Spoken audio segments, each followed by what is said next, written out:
Hello, fellow writers. It is an honor to speak to you at this event. I feel very privileged to address you as women, as authors and writers, all who understand the power of the written word. It is not just a form of art, but of activism, of healing and change. Throughout history, writers have played a significant role in the conscience of society. We all know this impact would be incomplete if it wasn't for the voices of women. Throughout history, it's taught us that women had to write in the margins. They had to write under male pseudonyms after the children were asleep. In a world that often refused to give us a voice, we wrote anyway. Mary Wollstonecraft in 1792 demanded, "I do not wish for women to have power over men, but of ourselves." Her daughter, Mary Shelley, at the age of 18, wrote Frankenstein. She challenged the boundaries of science and morality. Phyllis Wheatley, an enslaved woman, had to prove her authorship of a book of poetry to white men before she was allowed to publish it. And let's not forget Emily Dickinson. She was isolated and unseen in life, but now she's revered. She whispered, "I'm nobody. Who are you?" And she made solitude sacred. Charlotte Bronte and George Eliot had to disguise themselves as men to be heard. And Zora Neale Hurston, buried in an unmarked grave, left us the fire of her truth. She said, "If you are silent in your pain, they will kill you anyway and tell you you enjoyed it." Andre Lorde said, "Your silence will not protect you." While Maya Angelou reminded us there is no greater agony than bearing an untold story inside you. Gloria Azuda, she wrote, "I write because I'm scared not to write." These women didn't just write, they changed society by holding up a mirror. And like them, we must do the same. These women changed the world. They went and carried the torch before us. Now it's our turn to use the most powerful tool we have as women. We must write. This is why my co-author, KJ Harowick, and I wrote the memoir, I Know Why She Stayed. We both discovered that we had experiences with financial abuse, and we thought we can help others because I Know Why She Stayed gives survivors a mirror to see themselves without the judgment so many victims face. The reaction to our work made us realize that it was more than a memoir. It's a movement. This work gave us a platform to change the conversation about financial abuse and how the underlying factor of domestic abuse.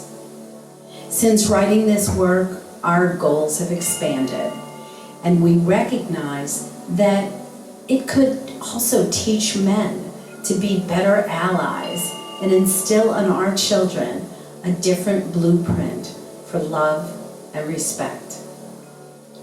I didn't know that I had this power until I told my story. As a memoirist, I took on the responsibility of being a truth teller. Still, there are moments when I crumble when I address my past. So I know what it means to write truth in a world that wants to silence pain, especially the pain that's rooted in domestic violence. Domestic abuse is powerful and deeply entrenched. It's the way that women remain oppressed. It's not just about an individual relationship. It reflects broader systems of gender inequities, power, and control. Domestic abuse doesn't happen in a vacuum. It is both a symptom and a tool of patriarchal oppression. Ending it requires not just helping individual survivors, but challenging cultural norms. Institutional failures and domestic disparities are what makes abuse possible and persistent.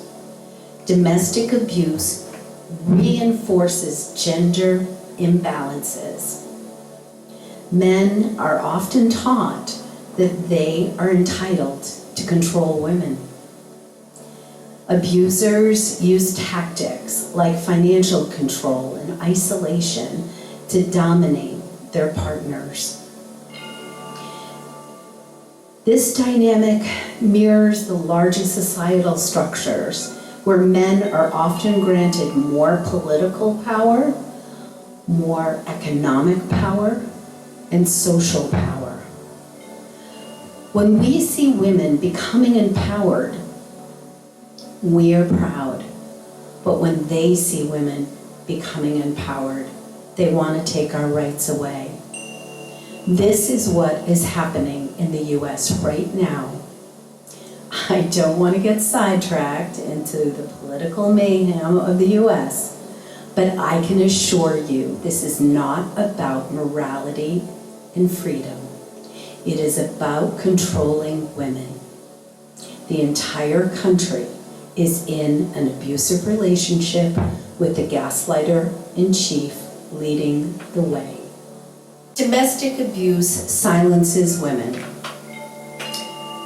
Women are frequently blamed, disbelieved, or shamed for the abuse that they endure. Many are asked, why does she stay? Women are told to keep together for the family. Or they're told if speaking out is going to ruin the reputation or break up homes. This societal pressure keeps women silent, perpetuating the abuse and maintaining a culture where male violence is normalized or minimized. Domestic abuse also limits women's economic freedom. One of the most significant ways domestic abuse impacts women globally is called financial abuse. It's a term that has become more understood with the exposure of how finances are used to control the behaviors of women. Abusers use their control to limit access to money. They sabotage jobs and they force dependency. Financial abuse is one of the most common forms of domestic abuse, with 99% of women saying that's the reason they stayed. Domestic abuse undermines a woman's mental and physical health. Abuse can cause long-term trauma, anxiety, depression, PTSD, and physical injury. These consequences often go untreated due to the stigma or lack of access to health care, further marginalizing women and keeping them from fully participating in society. When domestic abuse is ignored, excused, or romanticized in media or in culture, it teaches women that pain is acceptable, even expected. This normalizes control and violence against women. It devalues women's lives and continues the cycle of abuse for generation after generation. Financial abuse sabotages societies economically, but it is rarely addressed. The goal of the I Know Why She Stayed initiative is to change the narrative around abuse.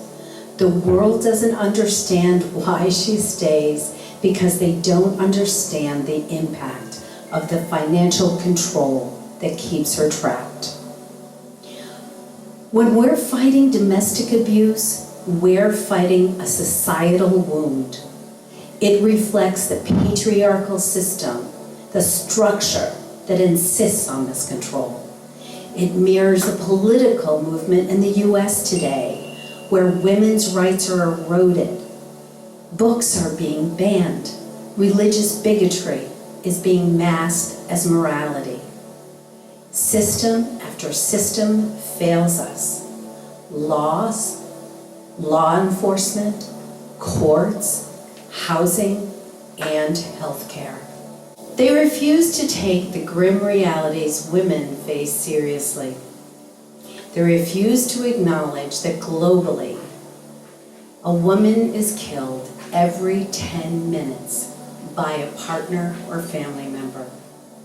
They refuse to acknowledge that in the United States, the #1 cause of death in pregnancy is murder. Not hypertension or hemorrhaging or infections or other obstetric complications. It's murder. Let that sink in, please. Generation after generation of survivors has been told to remain silent, to endure, to protect the abuser. We must write until they stop asking, why didn't she leave? We must write until they ask, why did he hurt her? We must write until they stop asking, what did she do to make him hit her? We'll write until they stop placing all the blame on her shoulders. As women, we have a weapon to combat their ignorance, our words. It doesn't matter what we write, whether it's memoir or fiction or poetry. Women are reclaiming their stories from the shame that's hoisted upon us. When we expose the truth, we remove the chains. We use our pain to become visionaries and our words to become a lifeline in courtrooms, in shelters, in classrooms, and in legislation.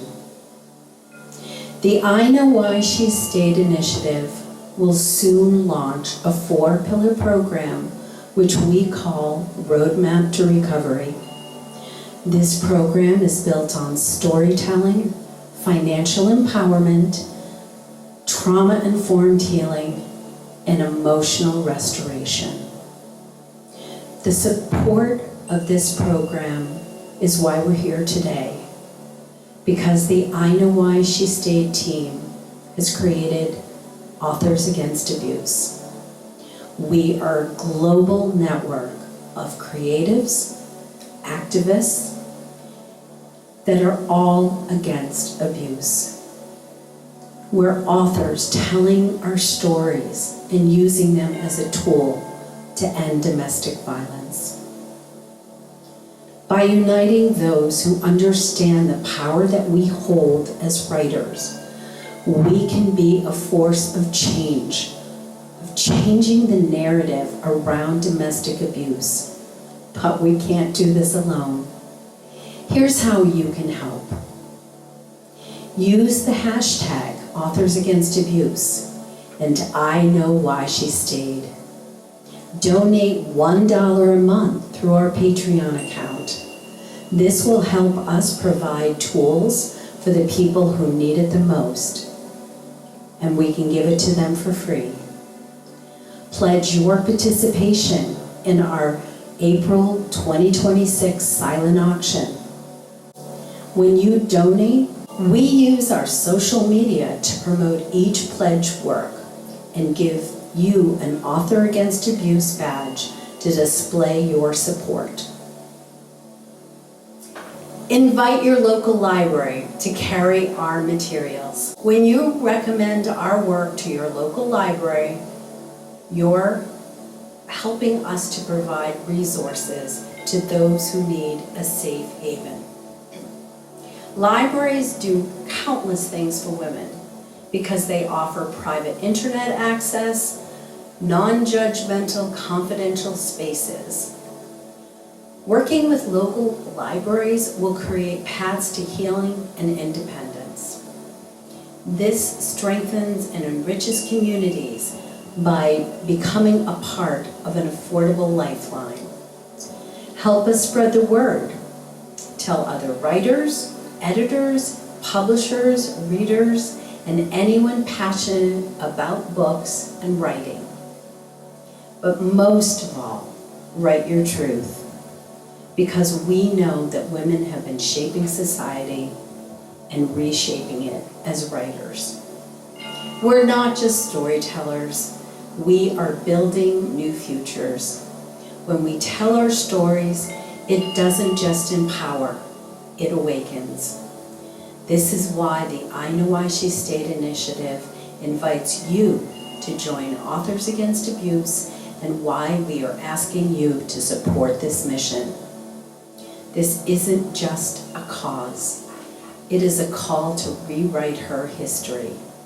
We all come from a long line of women who wrote in the dark, who scribbled their truths when no one was listening. And now it's our turn to use our power of our collective pens. Because when a woman picks up a pen, she doesn't just write. She changes how the story ends. Thank you for listening.